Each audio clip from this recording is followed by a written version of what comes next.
Katika mtaa mmoja uliokithiri kwa machafuko na biashara zisizo halali, kijana mmoja anayeitwa Juma alikuwa ameketi kwenye mtaro wa maji machafu, akilalamika jinsi maisha yalivyokuwa magumu. Kaka yake Baraka, aliyefanikiwa kutoka mtaani hapo miaka kadhaa iliyopita, alimfuata na kumkabidhi ufunguo wa duka jipya la asali na bidhaa za shambani alilomfungulia mjini. Baraka alimwambia, Juma, hapa ni mahali safi, wateja ni wastaarabu na utapata faida kubwa. Ondoka hapa kwenye uvundo huu. Juma aliutazama ufunguo, kisha akautazama ule mtaro na kundi la marafiki zake waliokuwa wakivuta bangi na kupiga kelele pembeni.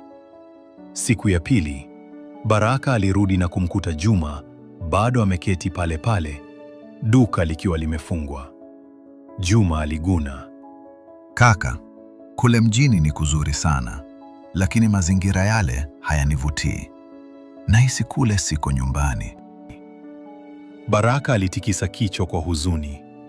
Akamtazama mdogo wake machoni na kumwambia, Mdogo wangu, nimepambana kukutoa huku, lakini unakataa.